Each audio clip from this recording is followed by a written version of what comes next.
Dear colleagues, as announced at the beginning of this part session, our agenda of this week is dominated by the situation in Ukraine. Today, we are starting our day with the most pressing debate on EU-Russia relations, European security and Russia's military threat against Ukraine amidst intense international diplomatic exchanges to de-escalate the situation.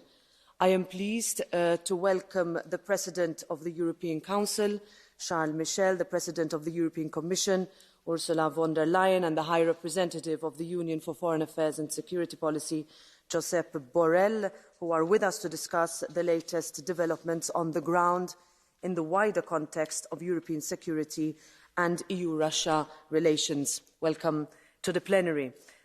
On behalf of the European Parliament, we have repeatedly expressed solidarity with the people of Ukraine as they continue to face the uncertainty of the past weeks and fear of Russian military aggression. What we are witnessing here is also a threat to peace in Europe.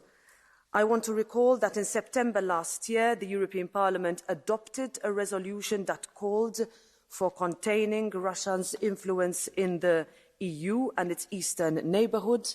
And in December last year, we also adopted a resolution where we criticised the actions of the Russian authorities and underlined our preparedness to agree swiftly on further joint action, including sanctions. Today, just after this debate, we will vote on granting €1.2 billion of macro-financial assistance to Ukraine, and I would like to thank the European Commission for this timely proposal to support Ukraine's financial stability and resilience in the current difficult circumstances.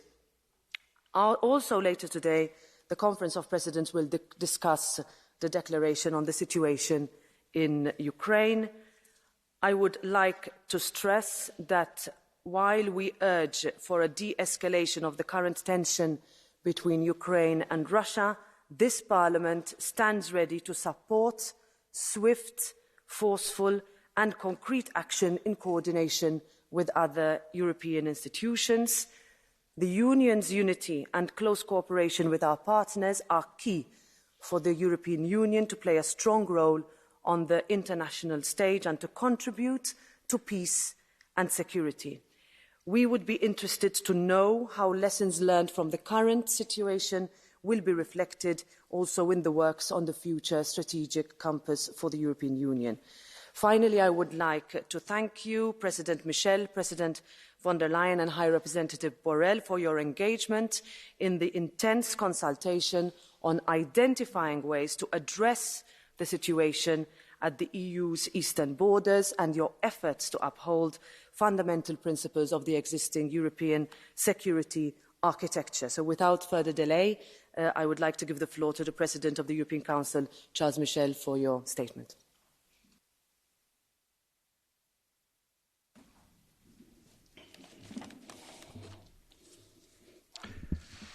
Madam President of the European Parliament, Madam President of the Commission, dear High Representative, ladies and gentlemen, dear colleagues, this week is expected to be an important geopolitical week for the European Union.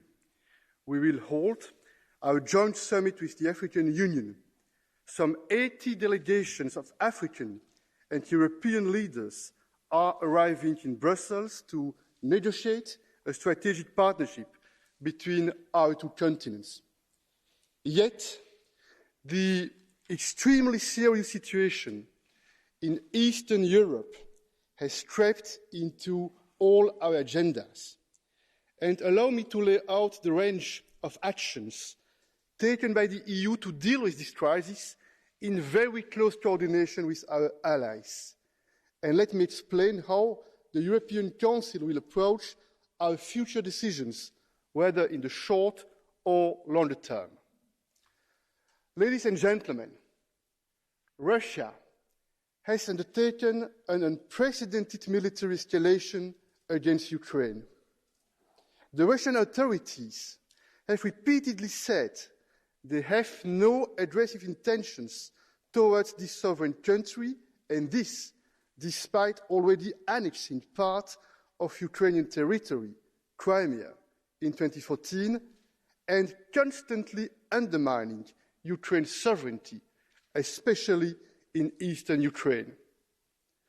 Encircling a country with an extraordinary deployment of military forces, never seen before, can only be seen as aggressive and threatening behavior.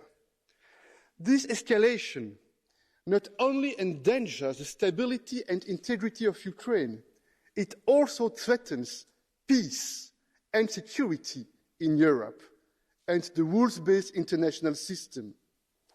We, the EU, NATO allies, member states, are working together at every level on a daily basis, consulting politically and acting together.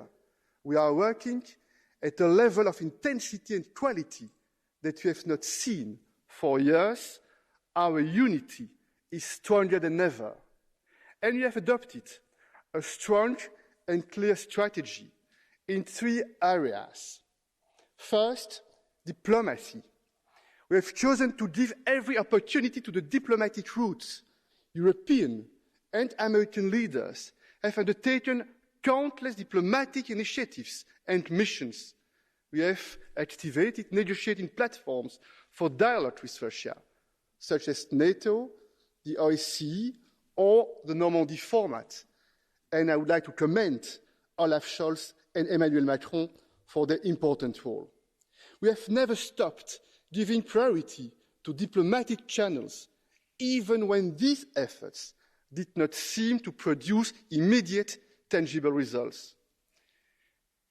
Yet, in the last 2 days, Russia has signaled that it may be open to diplomacy, and we urge Russia to take concrete and tangible steps towards the escalation, because this is the condition for sincere political dialogue.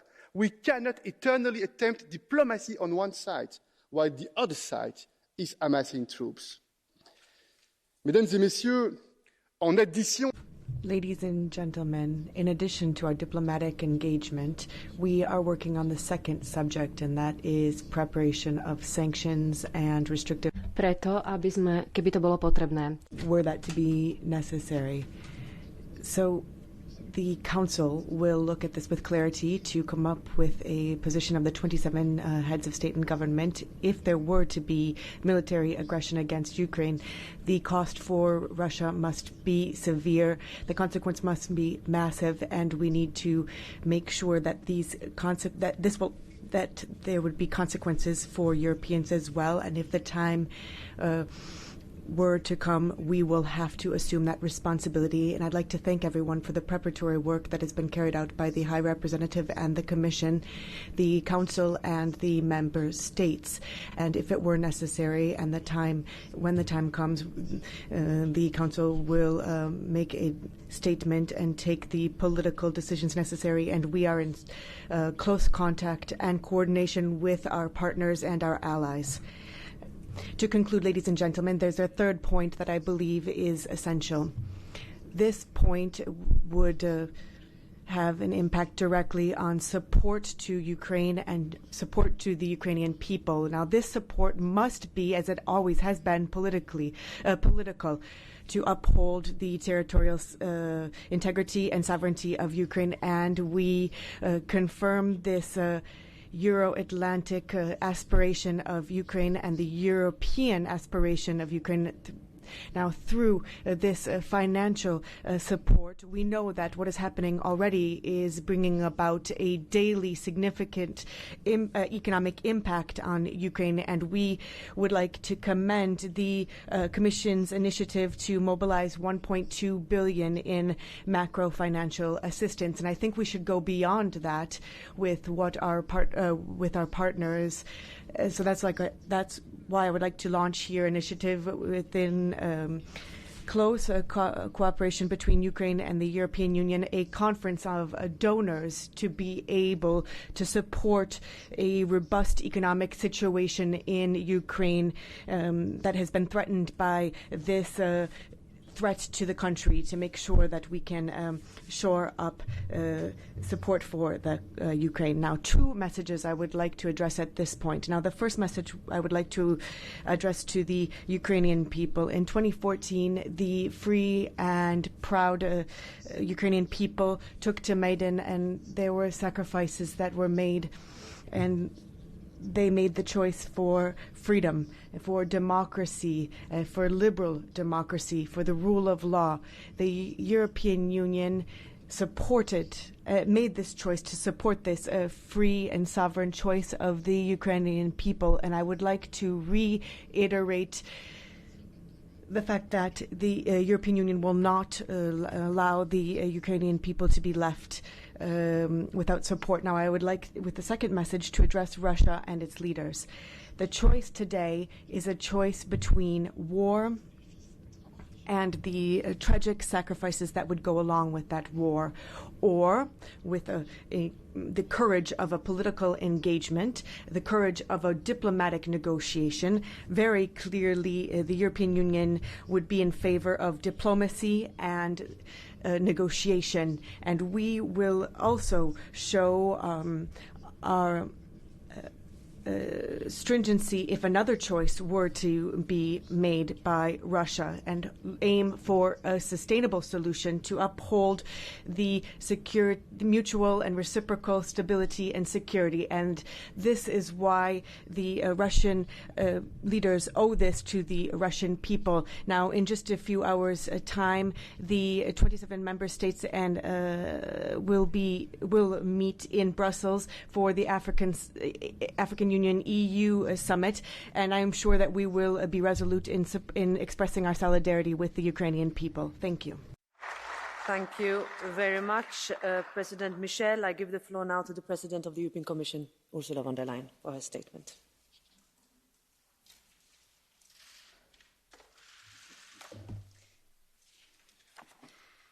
Thank you, Madam President. Ďakujem pekne, pani predsedníčka. Pán predseda Michel, pán Josep Borrell, vysoký predstaviteľ, vážení kolegovia. Skutočný dôvod, prečo bola vytvorená únia, je, aby sa ukončili všetky európske vojny. A je veľmi bolestivé sa na vás dnes obrácať, keďže čelíme najväčšiemu budovaniu vojenských síl na európskej pôde od konca studenej vojny. Ukrajina sa veľmi statočne snaží o svoj život, ale veľmi často sa... Documents in case that they have to rush away from home. Others have stockpiled food cans to prepare for the worst. Some have even set up shelters in their basements. These are not stories from the 1940s. This is Europe in 2022. And this is happening because of a deliberate policy of the Russian leadership. Ukraine is a sovereign country. It is making its own choices about its own future. But the Kremlin doesn't like this, and so it threatens war. And this is the essence of the current escalation. This is something we simply cannot accept. I think diplomacy has not yet spoken its last words. And we saw signs of hope yesterday. But now deeds have to follow those words. In the last 7 years, Ukraine has suffered from the Kremlin's constant aggression. But despite that heavy burden they have, Ukraine has come such a long way. It has taken important steps to fight corruption. It has rebuilt its infrastructure. It has created new jobs for its talented youth. And our union has accompanied them, putting together the largest support package in our history. Of course, the people of Ukraine know that their democracy still has some flaws and issues to deal with it. But Ukraine today is a sovereign, more free, more strong country than in 2014, and this is precisely why the Kremlin is threatening it again.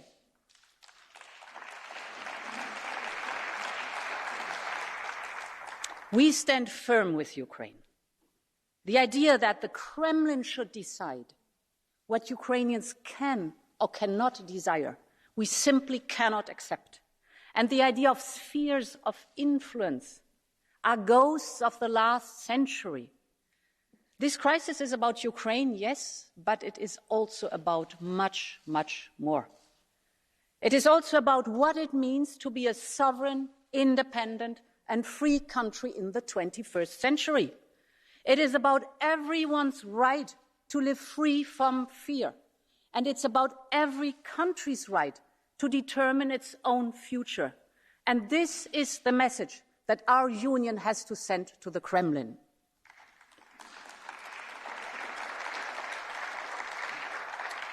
Like everyone in this room, I truly hope that the Kremlin will decide not to unleash further violence in Europe.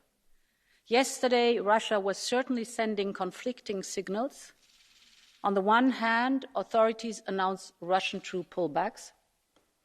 On the other hand, the Duma votes for the formal recognition of Donetsk and Luhansk as independent republics. But I still strongly believe in diplomacy. It is good to hear yesterday's commitment to the Minsk agreement. President Macron and Chancellor Scholz have traveled to Kiev and Moscow. Several others are also speaking to both sides. I'm constantly exchanging with all of them, as well as President Biden, Prime Minister Trudeau, Prime Minister Johnson. I must really say the transatlantic community has for a long time not been so united. Let me just mention one recent episode. Earlier this month, Russian Foreign Minister Lavrov wrote 36 letters to each and every member state of the European Union and NATO ally with a series of demands. He received 2 letters in response. One from Josep Borrell on the behalf of the European Union and one from Jens Stoltenberg on behalf of NATO. The European Union and its transatlantic partners are united in this crisis. And our call to Russia is crystal clear. Do not choose war. A path of cooperation between Russia and us is still possible. But let's stay vigilant. Despite yesterday's news, NATO has not yet seen signs of any Russian troop reduction. And should the Kremlin choose violence against Ukraine, our response will be strong and united. The European Commission and the EAS have been working closely with all member states to prepare a robust and comprehensive package of potential sanctions. And we have worked in very close coordination with our friends from the United Kingdom, the United States, and Canada. And let me say that in these weeks, we have built a unity of purpose that is truly remarkable, both within the European Union and with our partners. In case of a Russian aggression, Europe's reaction will be swift and robust. And we're not just talking about freezing assets and banning travel for Russian individuals. Russia's strategic interest is to diversify its economy, its one-sided economy, and to close its current gaps. But for this, they need technologies in which we have a global leadership, high-tech components of which Russia is almost entirely dependent on us. So our sanctions can bite very hard, and the Kremlin knows this as well. And on another topic, we are also ready. In case that the Russian leadership decides to weaponize the energy issue. You know, we see at a time of high demand that Gazprom is restricting its gas supplies to Europe. We see a 10-year low in storage by Gazprom. We see no sales on the spot market. This is a strange behavior for a company that in times of skyrocketing demand and prices, they are not trying to maximize their profits. And this behavior has already damaged Russia's credibility as a reliable energy supplier. We are since weeks in talks with a number of countries that are ready to step up their exports of liquefied natural gas to the European Union. And this resulted now in January in record deliveries of LNG gas, more than 120 vessels, that is the equivalent of 10 billion cubic meters of LNG. And on top, we've done our homework. Since the annexation of Crimea, we have increased the number of LNG terminals in the European Union. We have reinforced our pan-European pipeline and electricity interconnector network. And the good part in this story is that these investments in infrastructure we have done will in future be the backbone for the possibility to supply with green hydrogen. So they are future-proof. And now we have, during the last weeks, looked into all possible disruption scenarios in case Russia decides to partially or completely disrupt gas supplies to the European Union. And I can say today that our models show, with all the measures we have taken, that we are now on the safe side for this winter. On top of this, we have also developed with a number of member states a new set of emergency measures which we could trigger in case of complete disruptions. But one of the main lessons we have already learned from this crisis, honourable members, is that we must diversify our energy sources and we must get rid of the dependency of Russian gas. We must heavily invest in renewables. Our alternative are renewables, because though renewables are clean and good for the climate, but they are also homegrown and good for our independence. That's where our future lies.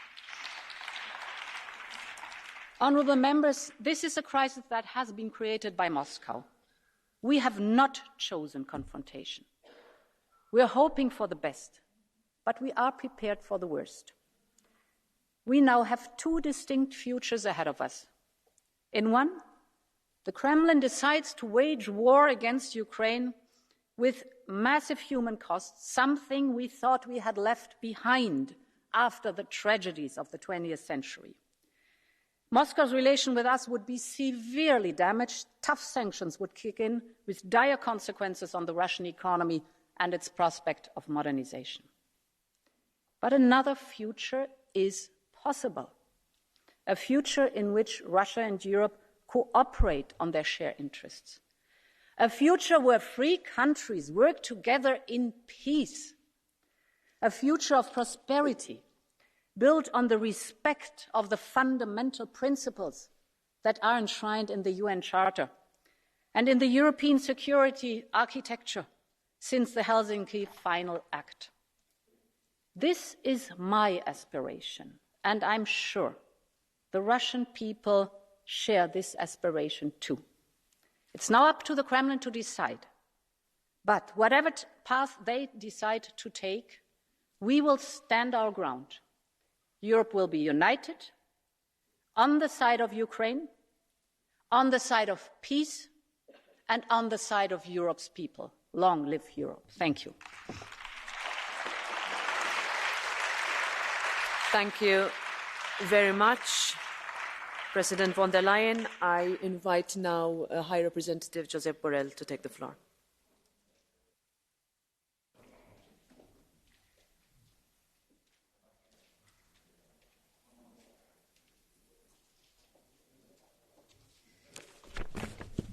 Señora Presidenta del Parlamento Europeo, President of the European Parliament, President of the European Council, and President of the European Commission, honourable members.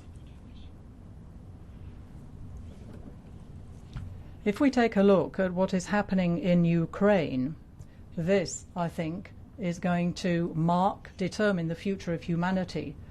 I think everybody, all human beings, must be concerned about what is happening there, because if once again it's the law of the strongest, and if we see that a country can threaten another and invade it, threaten it in territorial terms, we're taking a step back in our history. the major success in Europe is that we have turned our backs on war as a way to resolve conflicts. And I think this is the reason why we have to stand side by side with Ukraine and to prevent a war on our borders.